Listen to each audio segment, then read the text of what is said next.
Welcome back everyone, and it's time to go balls deep. Today we are covering the strongest shaman in Jujutsu Kaisen. In fact, not only is Gojo the strongest shaman, he is the strongest character in the whole series. I mean, did you guys see what he did in episode 2?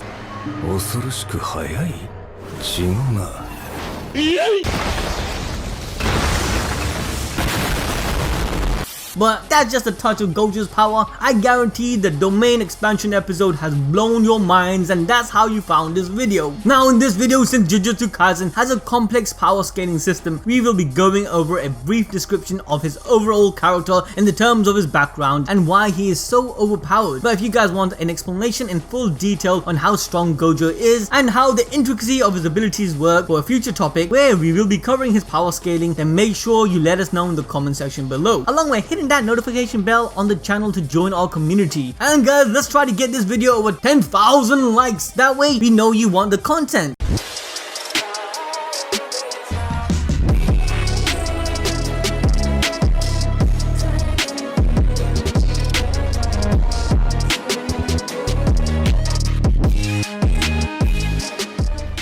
Okay, let's start things off really basic. Gojo is a shaman or sorcerer depending on what word you prefer. Here's a quick reminder of what that exactly is. Essentially, Jujutsu shamans are individuals trained and employed by Jujutsu High to defend humanity from cursed spirits. A Jujutsu shaman possesses cursed energy, but even those without the innate ability to do so can become a shaman. Either way, the primary task is the exorcism of all cursed spirits. Shamans are normally sent out in teams on missions to exorcise any cursed spirits that has been recently active, along with dealing with any curse related incident that occurs. One task they also employ is collecting cursed objects like Sukuna's finger before they harm civilians. In Gojo's case, he is not only a teacher at the school but also is a special grade shaman, the highest rank of all. The high school serves a teaching curriculum for shamans in training as well as a base of operation for the entire Jujutsu shaman community. A majority of Jujutsu shamans operate directly out of the school even after graduating, since the committee sets the rules and decisions. It's also because they have knowledge of the ongoing issues regarding cursed spirits that may have appeared. However, not all is sunshine within this organization, as the committee and the higher ups at these schools actually get on Gojo's nerves, which is due to a lot of politics and mishandling. This also does primarily matter to Gojo because of his tragic backstory, which we will dive deeper in complete detail in a separate video. That's why it's very important for you guys to hit that notification bell on the channel so you don't miss out. But yes, basically one of the major reasons Gojo hates higher ups is due to the corruption. An example of this is shown early in the manga around chapter 9, 10 and 11, where Jogo, who is a doctor at the high school, highlighted that it is quite rare to see Gojo emotional and angry, especially when he finds out that the shaman executive dispatched the first years to fight a high grade cursed spirit with inadequate information on purpose, as it was one of their methods of getting rid of Itadori, as he is Sukuna's vessel. Even though Gojo with the committee gave Itadori a choice to choose to die after eating all 20 fingers and dying later by their hands, thus achieving a righteous goal for humanity, but also upholding the rights of Itadori and his philosophy regarding death. In fact, guys, in chapter 10, Gojo's anger intimidated Kiyotaka I can't say the guy's name. What the frick is this shit?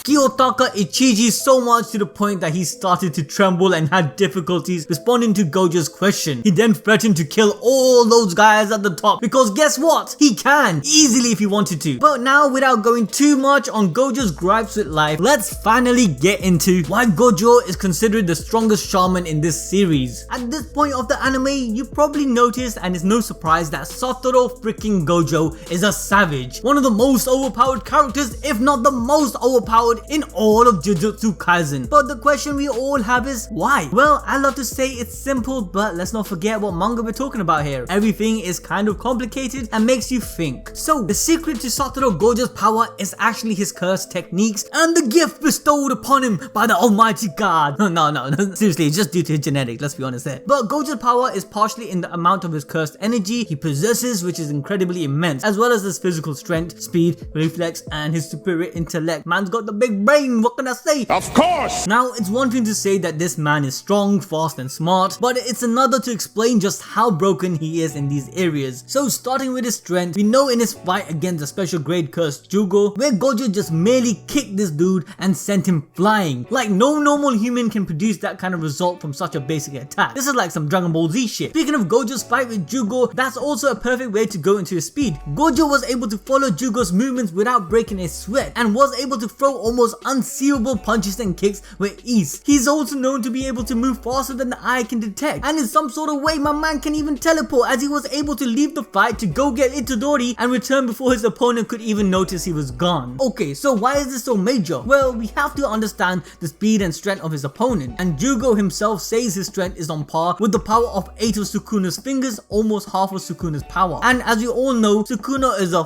freaking king of all curses, and no other curse can beat him. A human being stronger than half of that power is unbelievable. Plus on top of that, Gojo even stated that Sukuna with all 20 fingers would be tough, but he still would be able to win against him. On top of that, pretty much every special grade curse with a decent IQ knows of Gojo's existence and rightly fears him, and they admittingly open that they would lose to him. So why do they fear him? Well, that's because of his birth changed the very dynamic curse spirits and Jujutsu shamans used to have between each other, tipping things in the favor of the shamans. Gojo is literally a prodigy. He's so strong that the author Gege Akutami can't even give him a weakness. Gojo is perfect and we all simp for him, right?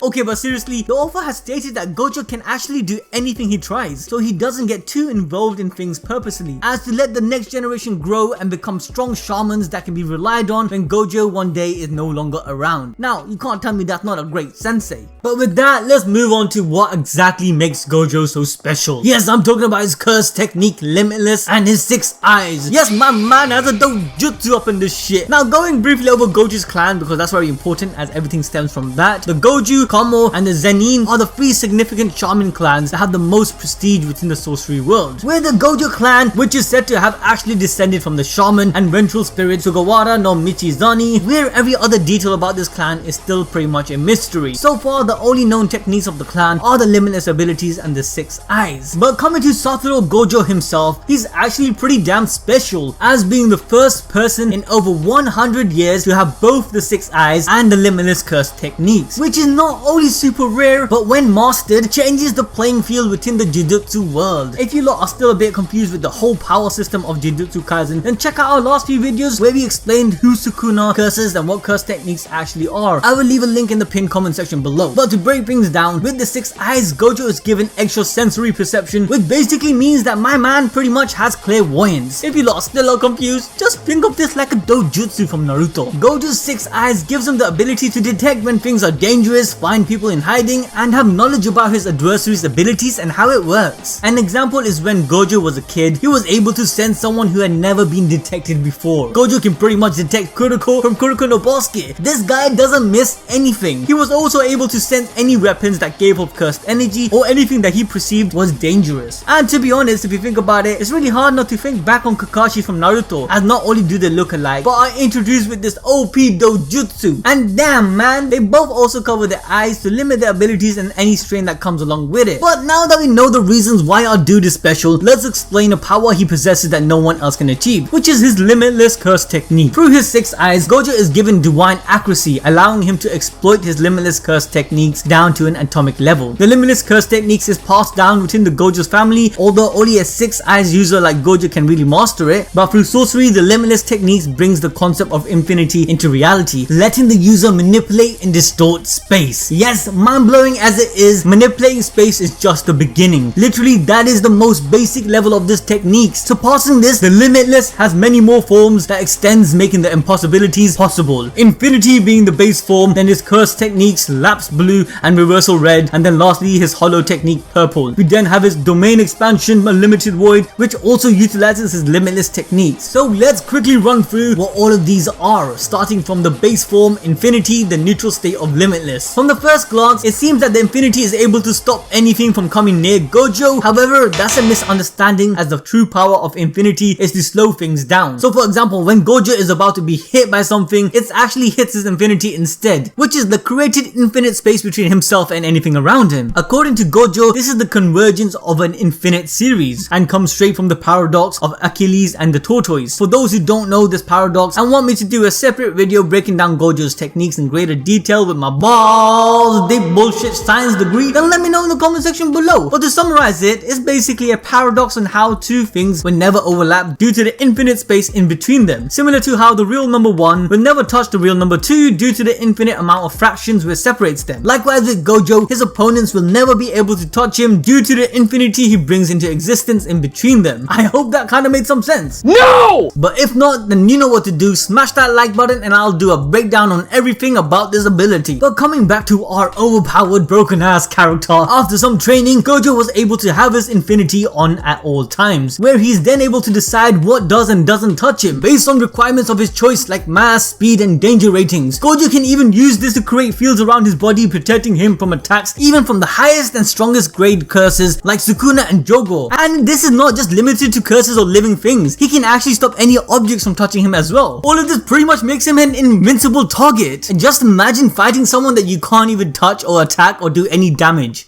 But as I said earlier, it doesn't stop there, as Gojo's Limitless extends to other curse techniques, like his curse techniques Lapse or Azure, whereas basically a fortified version of the neutral Limitless is actually the byproduct of Gojo boosting the Limitless and negative numbers, which causes impossible circumstances like -1 apples to be born. And due to the effects of creating these impossibilities, it pushes a scenario where the world itself is thrown into an imbalance, and to correct itself, the world then proceeds to fill the negative spaces, causing an attraction at the spot of these impossibilities. This moves us onto Azure Glow, where Gojo uses this power of attraction, causing a single point to pull everything around itself, where that single point can be controlled by Gojo at any given space, ultimately giving him a magnetism-like ability. And once again, using Naruto as a base of comparison, this is kind of like the Universal Pull or the Bonsho Tenin. And like his companion ability, the Shinra Tensei or the Almighty Push, Gojo has a follow-up technique called the Red Glow, the opposite of Azure Glow. By using the reverse curse technique that allows him to convert the negative curse energy into positive energy, Gojo can perform the reverse effect of his Azure Glow, where instead of attracting, he activates a separation of his infinity, causing a violent repelling force. This ability is twice as strong and destructive as Azure Glow.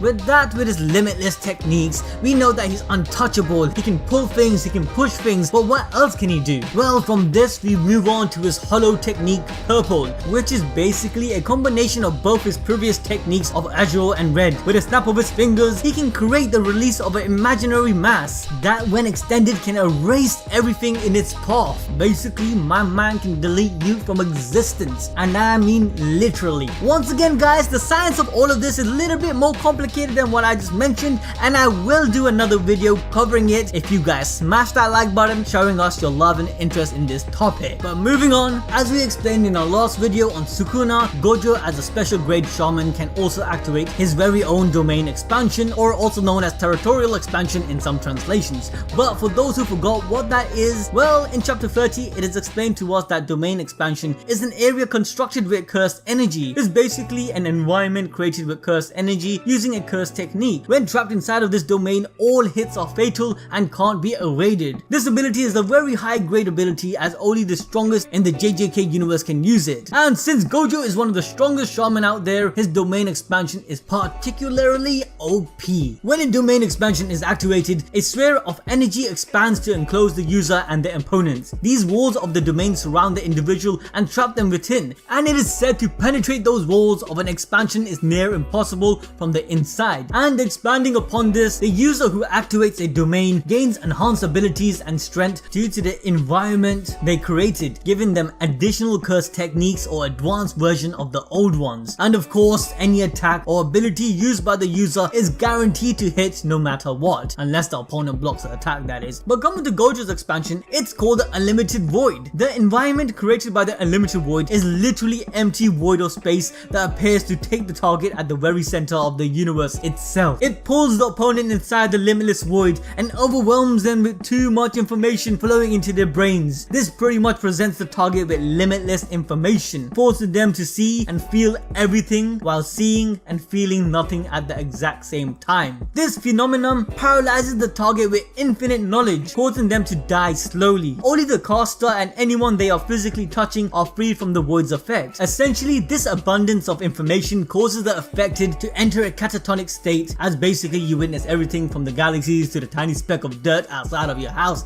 ultimately making your brain overload and explode. And if I were to compare this to something, it would be likely similar to when, in Full Metal Alchemist Brotherhood, Edward, in the presence of the truth, entered the doors learning everything to know and couldn't handle it, which it then started making him go crazy. All in all, Gojo's Unlimited Void is an extremely polished domain, and it was able to easily suppress Jugo's coffin of the Iron Mountain domain. While cursed spirits can last within his domain for a while, ordinary humans would not last long. Just 0.2 seconds within his domain would take about 2 months of rehabilitation for any normal person once they're free, otherwise they're probably dead. Knowing everything we mentioned, it should now be obvious that this dude is OP.